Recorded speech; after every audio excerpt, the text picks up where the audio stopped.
Now we come to the last chapter, chapter 4. Khuddaka Nikaya 4.1. Monks, I am a Brahmana, ever accessible to entreaties, open-handed, one bearing his last body, an unsurpassed physician and surgeon. You are my own legitimate sons, born from my mouth, born of Dhamma, fashioned by Dhamma, heirs of Dhamma, not heirs of material things. Monks, there are these two kinds of giving, the giving of material things and the giving of the Dhamma. Of these two kinds of giving, this is the foremost, namely the giving of the Dhamma. There are these two kinds of sharing, similarly these two kinds of help, these two kinds of offerings, the offering of material things and the offering of Dhamma.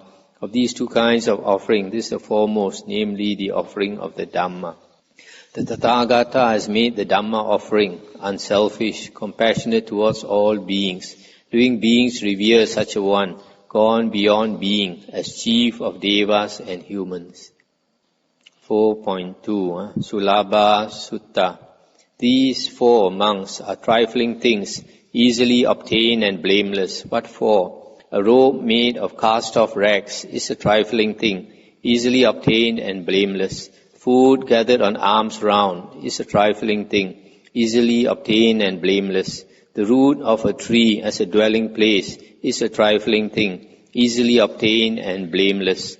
Medicine consisting of putrid urine is a trifling thing, easily obtained and blameless. These monks are the four trifling things, easily obtained and blameless. When a monk is content with these things that are trifling and easily obtained, I see of him that he has the requisites for recluseship. One content with what is blameless, things trifling and easily obtained, does not become vexed in mind when not obtaining a place to live, a robe to wear, and food and drink. He has no resentment in any quarter. These are the things declared to be suitable for a recluse's life, by possession of which a monk may abide content and diligent. This one, the medicine, is actually our own urine. Putrid urine means smelly urine after keeping for several days. But the commentary interpreted as cow's urine. So we find, like for example in Burmese monks, they keep cow's urine and they put the fruits in those medicinal fruits in the cow's urine. One old Sayadaw told me that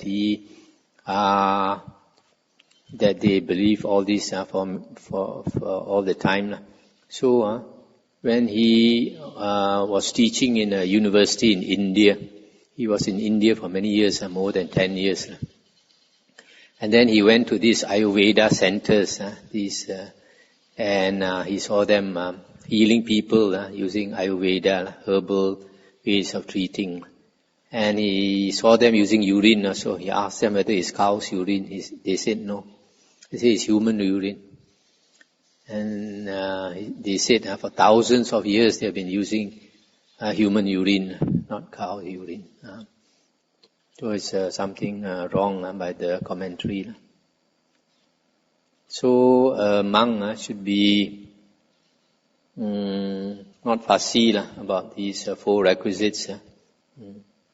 Sometimes certain monks are very fussy about food, about robes and all that. If you are really fussy, you cannot really be a monk who stays in the forest and all that. Last time when we were in Thailand, sometimes we go on alms round in the village areas. The people are so poor. You go several houses to beg for food. What you get is white rice and one egg only, one hard-boiled egg. Nothing else. Even with that, we are happy because with one hard-boiled egg, it will last you 24 hours. But if they give you only vegetables, then by night you'll be hungry. You need a bit of protein. And sometimes, bake the whole morning, you get a small fried fish from the paddy field. You know what we call the ikan sepat, the small fish. So Enough to survive if you are not fussy. 4.3 Asavakaya Sutta. For one knowing and seeing monks, I say there is the destruction of the asavas, not for one not knowing and not seeing. But for one knowing what, seeing what, is there the destruction of the asavas. For one knowing and seeing, this is suffering, there is the destruction of the asavas. For one knowing and seeing, this is the origin of suffering, this is the cessation of suffering, this is the path leading to the cessation of suffering. There is the destruction of the asavas.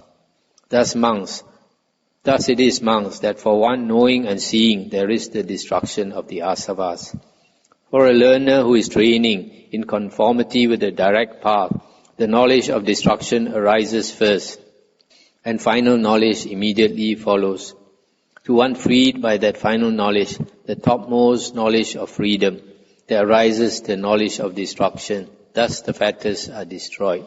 Certainly not by the lazy person, nor by the uncomprehending fool is Nibbana to be attained, the loosening of all worldly ties. This destruction can refer to the destruction of the asavas, or like here, destruction of the fetters also. 4.4 Samana Brahmana Sutta. Monks, whatever recluses and Brahmins do not understand as it actually is, this is suffering, this is the origin of suffering, this is the cessation of suffering, this is the path leading to the cessation of suffering. Those recluses and Brahmins are not considered by me to be true recluses among recluses, to be true Brahmins among Brahmins. These venerable ones live without having realized and achieved here and now, by their own direct knowledge, the aim of being a recluse, the aim of being a Brahmin or Brahmana. But monks, whatever recluses and Brahmins understand as it actually is, this is suffering, this is the origin of suffering, this is the cessation of suffering, this is the path leading to the cessation of suffering. Those recluses and Brahmins are considered by me to be true recluses among recluses, to be true Brahmins among Brahmins. These venerable ones indeed live, having achieved and realized here and now, by their own direct knowledge, the aim of being a recluse, the aim of being a Brahmin.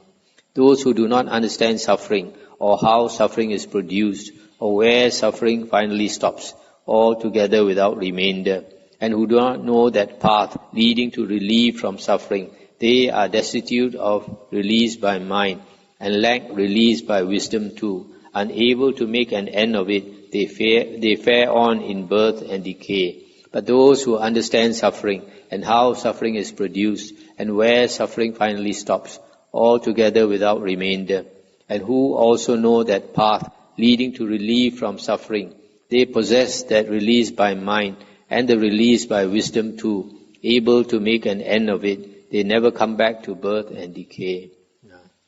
So a real monk or a real recluse is one who understands the Four Noble Truths. There are some, they only want to meditate, they don't want to study the Dhamma. So even if they attain psychic powers and all that, they are not considered real recluse or real Brahmana, because they don't know the Dhamma. Even with all their psychic power, they cannot get out of the round of rebirths. 4.5 Sila Sampatta Sutta. Monks, as to those monks who excel in virtue, excel in concentration, excel in wisdom, excel in liberation, excel in knowledge and vision of liberation, who are advisors, instructors and demonstrators, who exhort, inspire and encourage, and who are competent teachers of the true Dhamma. Seeing those monks is very helpful, I say. Listening to those monks, approaching them, attending upon them, remembering them, and following their example in going forth into homelessness is very helpful, I say. For what reason? By following such monks, by associating with them and attending upon them, the aggregate of virtue as yet incomplete reaches completion of development. The aggregate of concentration, of wisdom, of liberation, and of knowledge and vision of liberation, as yet incomplete, reaches completion of development.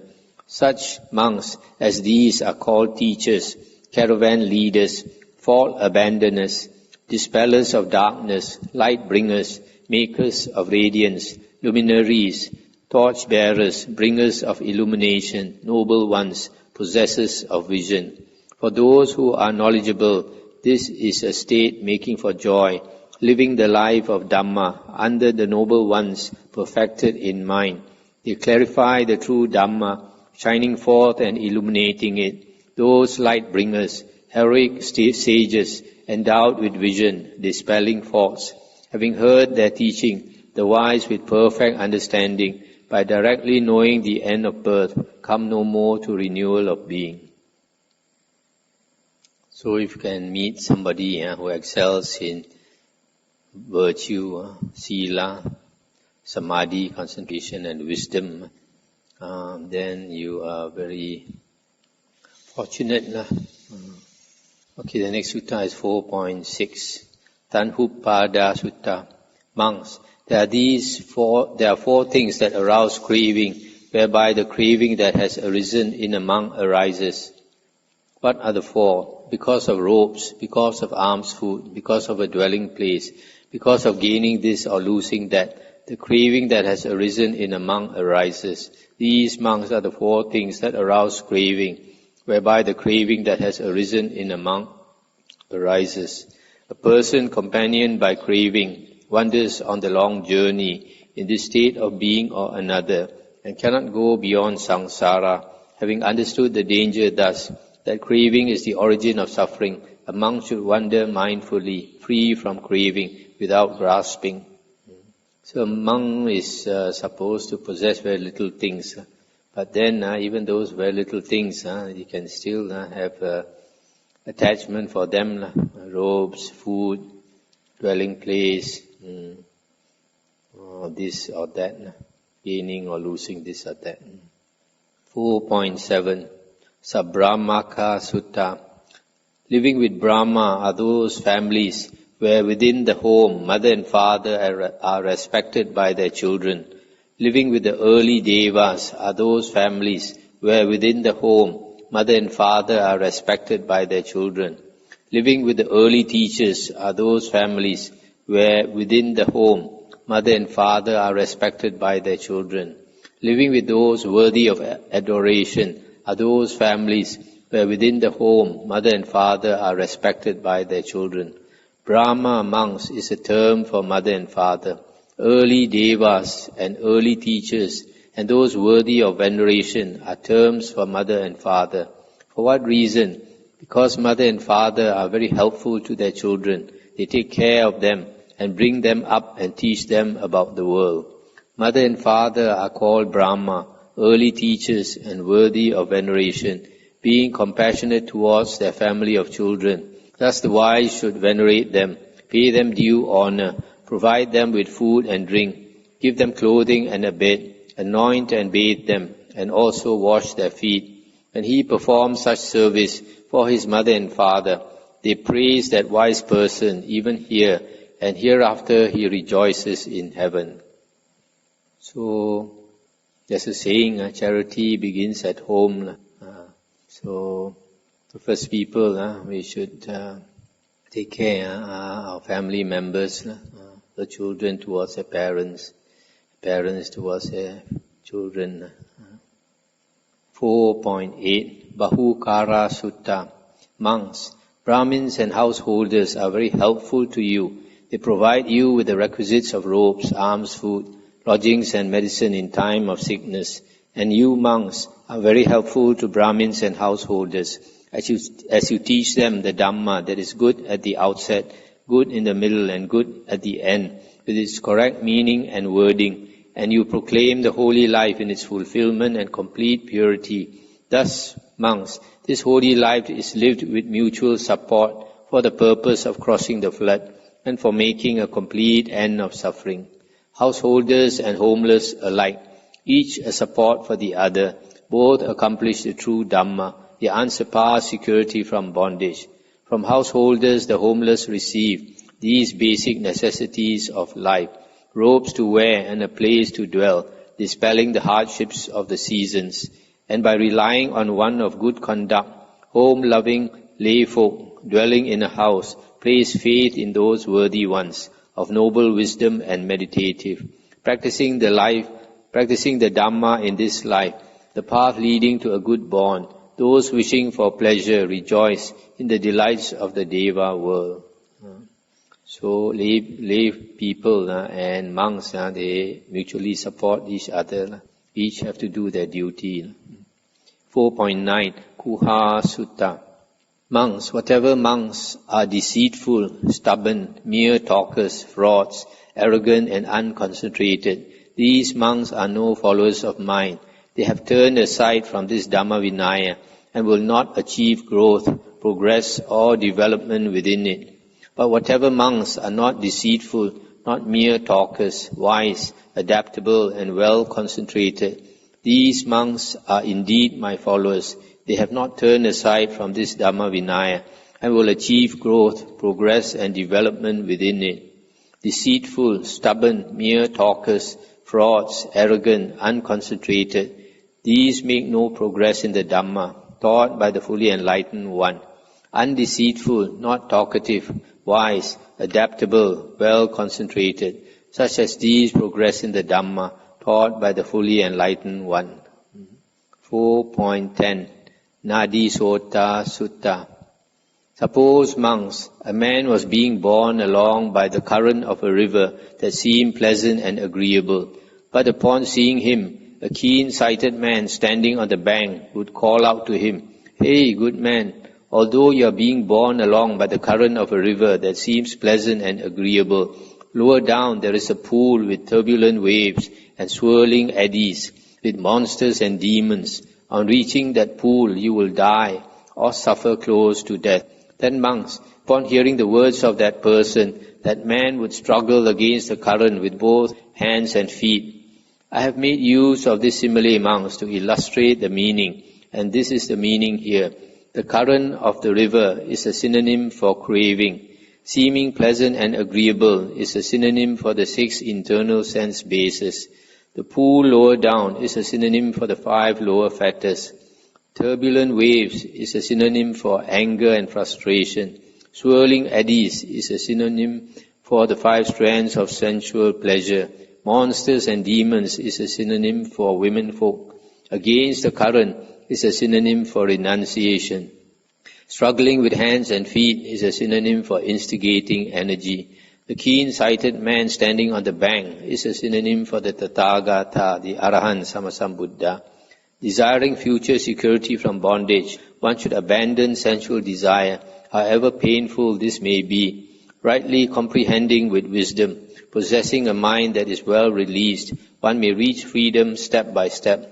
One who is a master of knowledge, who has lived the holy life, is called one gone to the world's end, one who has reached the further shore. So here you see the verses, the second and the third. One should abandon sensual desire or sensual pleasures, however painful this may be. So to cultivate the spiritual path, sometimes for some people it's very painful. But the Buddha says, what is right, what is skillful, what should be done. Even though with tears coming down your eyes, the Buddha said, to grit your teeth and bear it is worthwhile. 4.11 Chara Sutta. Monks, if while walking, a sensual thought or a thought of ill will or an aggressive thought arises in a monk, and if he tolerates it and does not reject it, does not dispel it and get rid of it and bring it to an end, that monk who in such a manner is lacking in ardor and unafraid of wrongdoing is called constantly lazy and indolent. If while standing or sitting or lying down, a sensual thought or a thought of ill will or an aggressive thought arises in a monk, and if he tolerates it and does not reject it, that monk is called constantly lazy and indolent. But if while walking, standing, sitting, lying down, a sensual thought or a thought of ill will or an aggressive thought arises in a monk, and he does not tolerate it, but rejects it, dispels it, gets rid of it, and brings it to an end, that monk who in such a manner is ardent and afraid of wrongdoing is called constantly energetic and resolute. Whether walking or standing, sitting or lying down, whoever thinks such thoughts that are evil and worldly, he is following a wrong path, infatuated with delusive things. Such a monk cannot reach enlightenment which is supreme. Whether walking or standing, sitting or lying down, whoever overcomes these thoughts, delighting in the quelling of thoughts, such a monk is able to reach enlightenment which is supreme. So we must constantly look into our thoughts, what kind of thoughts we have, unwholesome thoughts we should get rid of, and develop wholesome thoughts.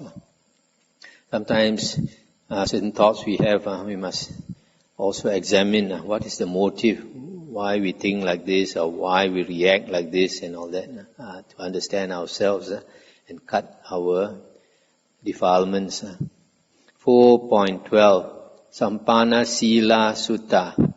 Monks, you should live perfect in virtue, perfect in the practice of the rules of discipline, and be restrained by the restraint of the rules, perfect in conduct and resort, seeing danger in the slightest faults. You should train in the rules of training you have undertaken. Living perfect in virtue, monks, and training in the rules of training you have undertaken, what is there further that should be done? If, while he is walking, standing, sitting, and lying down, a monk is free from covetousness and ill will, free from sloth and torpor, free from restlessness and worry, and has abandoned doubts, his energy becomes strong and unflagging, his mindfulness is alert and unclouded, his body is calm and undistressed, his mind concentrated and one-pointed. A monk who in such a manner is ardent and afraid of wrongdoing is called constantly energetic and resolute. Control while walking, control while standing, control while sitting, control while reclining, controlled in bending and stretching his limbs, above, across and below. As far as the world extends, a monk observes how things occur, the arising and passing of the aggregates, living thus ardently, of calm and quiet conduct, ever mindful, he trains in the course of calm tranquility of mind. Such a monk is said to be one who is ever resolute. So the Buddha always encourages his monks to get rid of the 5 hindrances and attain one-pointedness of mind, because the condition for seeing things as they really are, seeing and knowing things as they really are, is samadhi, one-pointedness of mind. In several suttas it says so. 4.13 Loka Sutta. Monks, the world has been fully understood by the Tathagata. The Tathagata is released from the world. The origin of the world has been fully understood by the Tathagata. The origin of the world has been abandoned by the Tathagata. The cessation of the world has been fully understood by the Tathagata. The cessation of the world has been realized by the Tathagata. The path leading to the cessation of the world has been fully understood by the Tathagata. The path leading to the cessation of the world has been developed by the Tathagata. Monks, in the world with its devas, maras and brahmas, with its recluses and brahmins, among humankind with its princes and people, whatever is seen, heard, sensed, cognized, attained, sought and reflected upon by the mind, that is fully understood by the Tathagata. Therefore he is called the Tathagata. Monks, from the night when the Tathagata awakened to unsurpassed full enlightenment, until the night when he passes away into the Nibbana element with no residue left, whatever he speaks, utters and explains, all that is just so and not otherwise. Therefore he is called the Tathagata. As the Tathagata says, so he does. As the Tathagata does, so he says. Therefore he is called the Tathagata. In the world with its devas, maras and brahmas, with its recluses and brahmins, among humankind with its princes and people, the Tathagata is the conqueror, unvanquished, all-seer, wielding power. Therefore he is called the Tathagata. By knowledge of the whole world as it truly is, he is released from all the world. In all the world he is unattached. The all-conquering heroic sage, freed from every bond is he. He has reached that perfect peace, Nibbana, which is free from fear. Rid of taints, he is enlightened. Trouble-free, with doubts destroyed, reached the final end of deeds, released by clinging's full destruction. The enlightened one, the Lord, a lion is he, unsurpassed. For in the world, together with his devas, he set the Brahma wheel in motion. Thus those devas and human beings, gone for refuge to the Buddha, on meeting him, pay homage to him, the great one, free from diffidence. Tamed, of the tamed, he is the best. Calmed, of the calmed, he is the seer. Freed, of the freed, he is the foremost. Crossed, of the crossed, he is the chief. Thus do they pay him due homage, the great one, free from diffidence. In the world, together with his devas, there is no person equaling you. This too is the meaning of what was said by the Lord, so I heard. That's the end of the Itivuttaka. So the Buddha says, whatever he says is just so and not otherwise. Whatever the Buddha says is true. But sometimes certain books, you see it seems like the Buddha says one thing and in another book the Buddha says another thing. So the two books cannot be correct. So you can know from there that there are certain later books which contradict what the Buddha says.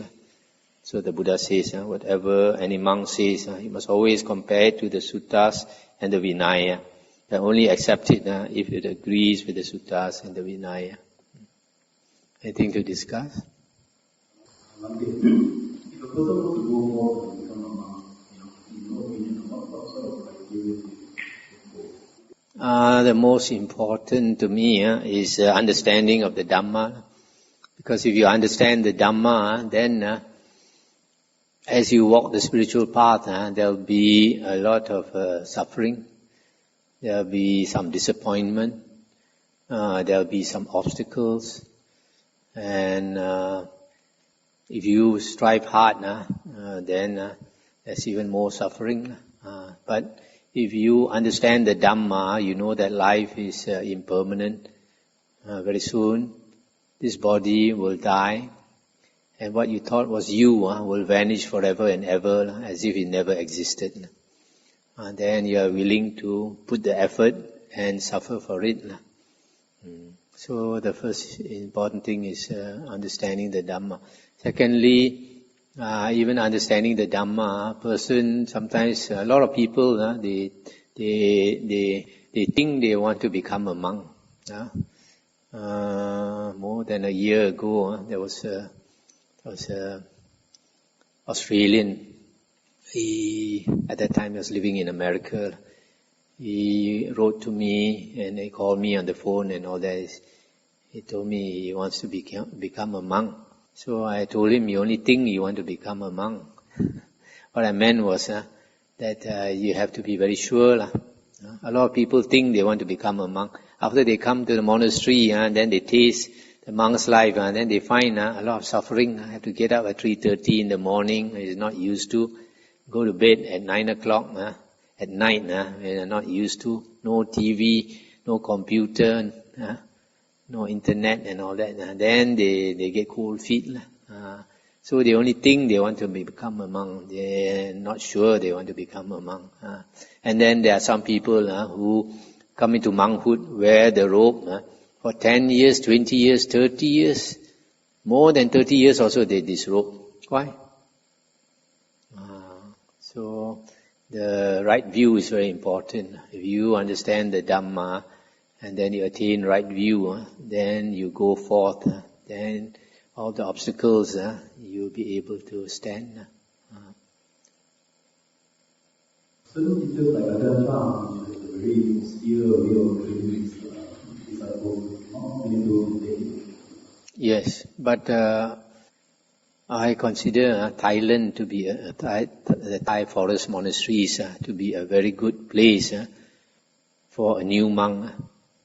This monastery is not a good place for a new monk because this is not a training monastery.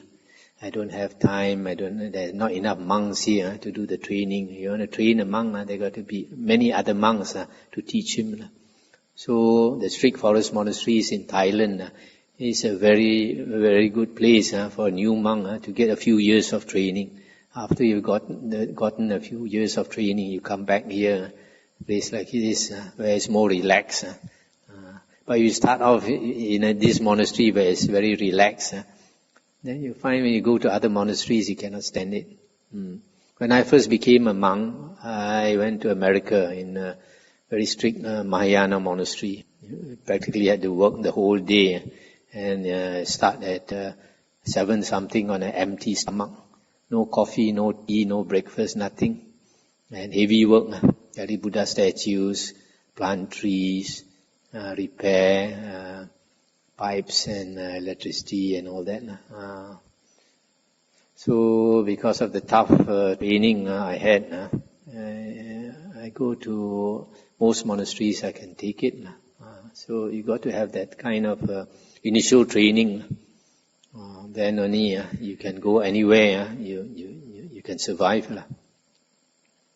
Also, from experience, I can say when a person is young in the monkhood, is full of vigor, full of.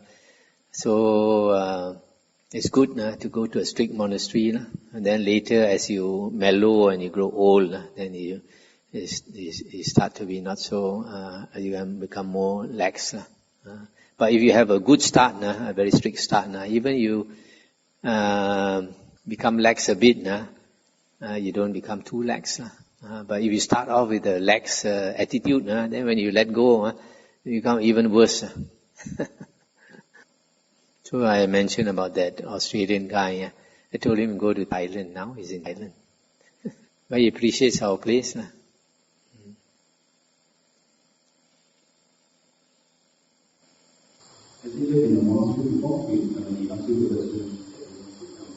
I don't think so.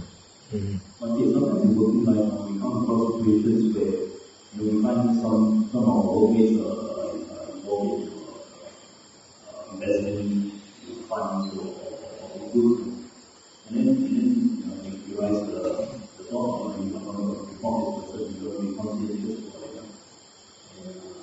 But then there can be backlash as well, because the person who is reformed quite often do so in good jail. Hard to say, probably I can try to discourage him from doing so wrong. And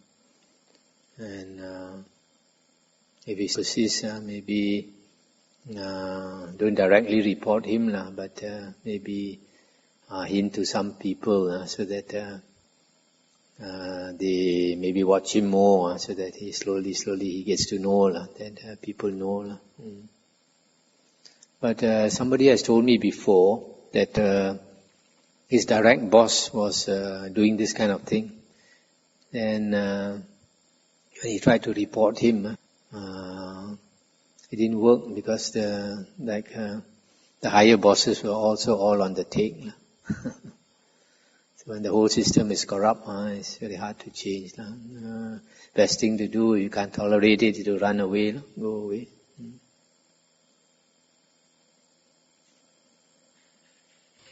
In page 228,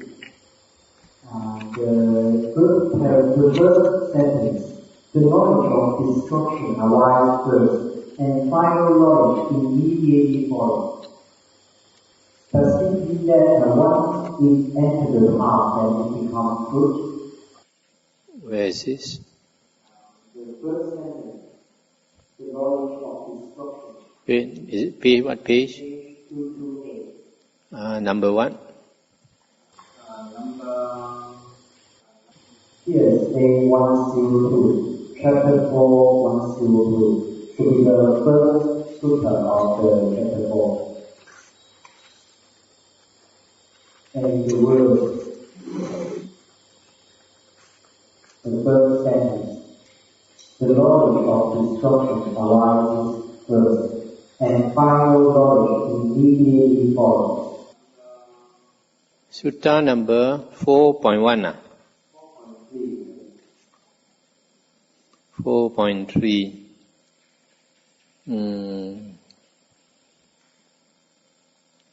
If this one is correct, then maybe it refers to knowledge of destruction of the the asavas are destroyed lah. And then he knows lah. Final knowledge is liberation. But then, the commentaries, they have interpretation which has nothing to do with the suttas lah. They say when a person attains the path or the fruit, that he sees the nibbana element. They see the nibbana element, then only they attain the Aryahood. I don't know whether this refers to that. If it is, then it's not the Buddha's teaching. Or it can be the knowledge of destruction of the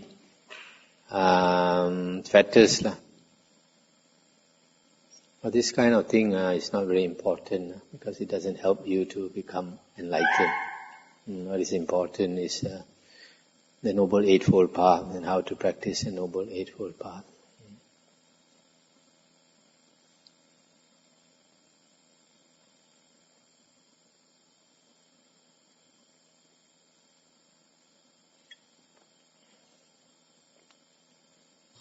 You mentioned this might group of people on the Buddha speaking the Sangha of three mother and father. Of this might group of people, three of them involved holy, either holy people or holy. But mother and father, sometimes you can have a father who is a drunkard and a swindler, or mother who is a cheat. So they may not be holy people. I think this is even if you carry your mother and father on shoulders and take all the excrement and all that for 100 years, it still cannot repay that. But for children who find their parents abusive and who take advantage of them, the point is unbearable. It's very hard for them to relate to what Buddha is saying. When the Buddha talks about this mother and father, I think it means the two persons who act like parents to you, who act like mother and father. Like somebody, like one of our devotees asked me, he said his parents never looked after him when he was young, very young. It was his aunties, other aunties who looked after him. His grandmother who looked after him. So he doesn't feel that closeness to his parents. It's understandable because they didn't act like parents. There are some, for example, give birth to the child and give away the child. So they might be biological parents, but they are not really parents. They are not acting like parents. They did not act like parents. In which case, it does not include them, I think. On the other hand, I suppose now a couple they adopt a child and bring up this child like their own child with all the love and all these things. And then if that child kills these parents, that is breaking the one of the most serious offenses because they act like parents to you. You don't act like a son to them. By the way, just now you mentioned the 5 heaviest karmas. It's not killing the Buddha. Because if a Buddha is not ready or not willing to enter Nibbana, nobody can kill him. What he says there is injuring a Buddha, shedding his blood.